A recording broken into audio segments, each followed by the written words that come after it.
So now our NFC breakdown for the playoffs, looking at all the seeding, we'd have the Lions with home field advantage with that first round bye.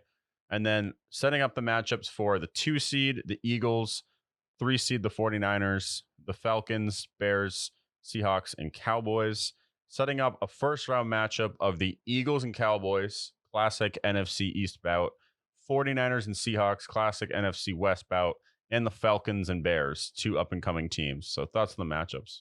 Wow, those are some great matchups, and I like that we bumped the Cowboys to 7 just so we can get 2 divisional matchups in the first round because honestly the best games in playoff football are those tough divisional matchups. And I think Cowboys I don't see being a great running team, and then going to Philadelphia in January, don't think it's going to favor the Cowboys, especially because I think it is a massive coaching mismatch. And Mike McCarthy, Dak Prescott, very known underperformers in the playoffs. And then just the Eagles' talent is overwhelming compared to the Cowboys. Oh, they're loaded. Yeah, so the Eagles should easily win that. Seahawks and 49ers is interesting because there's a little bit of that animosity from last season. We're kind of in it in the first half in that last playoff game. Fell apart in the second half. Kind of 49ers turned it up a gear. I can see a game where the Seahawks beat the 49ers in this situation. They have a little bit more firepower now. They've gotten some nice players on defense. Maybe they go ahead and knock off their division foe. Division games are weird. I feel like this is a game the Seahawks could win. Usually one of the 3 seeds lose in the first round, and I feel like that's a 49ers team that could happen that with. Yeah, and I've never seen Kyle Shanahan make a Super Bowl without Matt Ryan or Jimmy Garoppolo on his team. So this is going to be a tough year for the 49ers because I feel like if you match up with the Seattle Seahawks in the first round, have home field advantage, or maybe we have them both at 11-6. So if the Seahawks get that tiebreaker, maybe don't even win your division. All this quarterback nonsense, Brock Purdy trading for Trey Lance. It's like, when are we going to start to hold Kyle Shanahan accountable? Because we can tell great offensive mind, great head coach. But again, last year with the when they faced the Eagles, kind of Brock Purdy fell apart at the end of the game, didn't have Jimmy Garoppolo, didn't have Trey Lance, even though quarterback is your issue, and then also has choked away a few other games versus the Rams the year previous. So it's like, when are we going to start to hold Kyle Shanahan accountable? And then when are we going to start to take away some of his influence in the front office and maybe look for another solution at general manager? Yeah, I mean, it's bound to happen at some point. Do you think Seattle wins that game though? Yeah, I would take the Seahawks to win that game. Okay. So then we would have the Eagles and Seahawks, and then Bears Falcons. I mean, it's going to be in Atlanta, but I feel like Justin Fields requesting a dome in Chicago, he'll be able to go to Atlanta, play in that dome. I feel like they'll be able to beat the Falcons. Yeah. That's going to be a great game. I feel like that could be a close one, but more often than not, think about what happened last playoffs. I mean, who were in it at the end? The quarterbacks, the best of the best. So it's like Justin Fields or Desmond Ridder. It's going to be Justin Fields. Yeah. So then that would set up Eagles and Seahawks, and that would be Lions, Seahawks. And then we would have Eagles, Bears. Interesting. Ooh, I like Justin Fields versus Jalen Hurts. And I also like the Lions in Seattle. That was one of the most entertaining games last year. Yeah. They match up in the regular season this year, and we had the Lions winning. And I think off the bye, though, I still would have to go with the Lions. But I think this is going to be like 35-31, all-time classic. Well, we remember last year when I think it was like week 5. Like it was like 49-41. It was insane. Yeah. No defense was played. Now both teams have improved their defense, so I don't think it's going to be that explosive. But I mean, those guys have a rivalry, whether they know it or not, and it's a pretty goddamn good one. So I would take the Lions to win as well, just because I think it's their year. I think they should make at least the NFC title game, so I would have them winning. Jared Goff's also pretty familiar with Seattle too.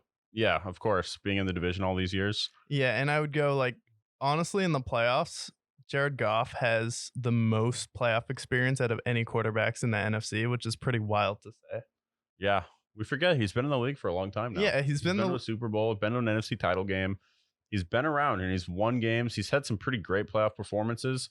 Everyone points to the Super Bowl and be like, "Oh, Jared Goff," but he was facing, Bill Belichick. Every other game before that, he was playing amazing. So, got to give him credit there. Oh, Jared Goff. How about Tom Brady in that game? Does Tom Brady suck because he only scored 10 points? Like, honestly, like, if we're gonna make that argument, like, oh, Jared Goff only scored 3 points in the Super Bowl, like, how about Tom Brady? He couldn't move the ball in that game, and it took an incredible circus catch from Julian Edelman to even get them going in that game.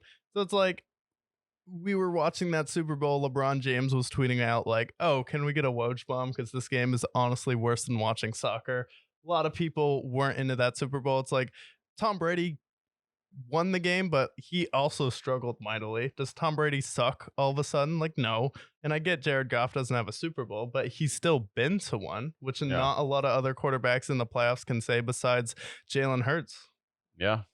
Who I think they'd match up with come the NFC title game, because I do think the Bears, I love the story. I love that they won a playoff game, but I just don't see a world where the Bears beat the Eagles in the playoffs.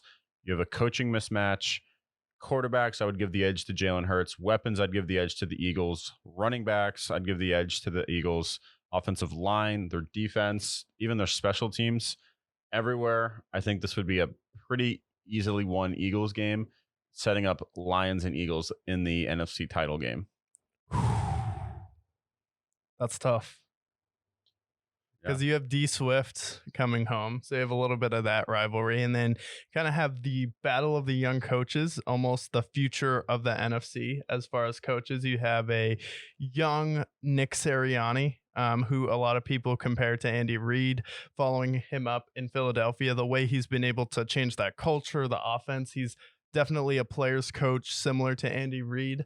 And I feel like you could point to a lot of similarities. And then you could also point to Dan Campbell being like the best of Bill Belichick and Mike Tomlin if you put them together, and then also made him look like a jacked superhero. So it's like you have those two coaching matchups, and then you have offense galore. You have Jamison Williams finally back for betting on football. After that, from his suspension, you still have the sun god, Amon-Ra St. Brown. You still have a rookie running back that's probably coming off one of the best seasons from a rookie running back. You still have that defense. And then you also have, I don't know, CJ Gardner-Johnson led the league in interceptions last year, former Eagles teammate. He went head to head with Jalen Hurts in practice. So he has some insight on the Eagles as well. So it's really hard to repeat and get back to a Super Bowl, and especially winning on the road in the playoffs. So I'm going to go Detroit makes their first Super Bowl and matches up with the Bengals. I think you have good points made there. I do take the advantage to the Eagles because I do still have them. I think roster wise, they're still better in every aspect. Just with they have the quarterback advantage, the running back, well, offensive line really advantage, better weapons, better defense. So I would pick the Eagles to repeat. They give me remnants somewhat of the Seahawks. I don't think they have the same defense, but I just think their coaching pedigree and the culture they've built there, I would take the Eagles to edge it out. But I do see a very good, strong, competitive, down to the wire NFC title game to set up an immaculate Super Bowl. Yeah, and it's like it's definitely a toss up in this game, but I do disagree because it's hard to get back to a Super Bowl, especially winning on the road. And there were some times we did see some lapses in the playoffs from the Eagles last year where it seemed like they took their foot off the gas. They struggled at times moving the ball in the 49ers, and they kind of did get a little bit lucky with Brock Purdy going down and matching up with that San Francisco 49ers team, but it's definitely going to be a tough matchup. So you would have, I believe you picked the Bengals to get back to the Super Bowl. Yep, Bengals Eagles, which would be fireworks, and I would have the Bengals still winning that game. You'd have the Bengals still winning that game. Yeah, I would have the Bengals going head to head with the Lions, and I don't know. It's a toss up at this point. Yeah, so that's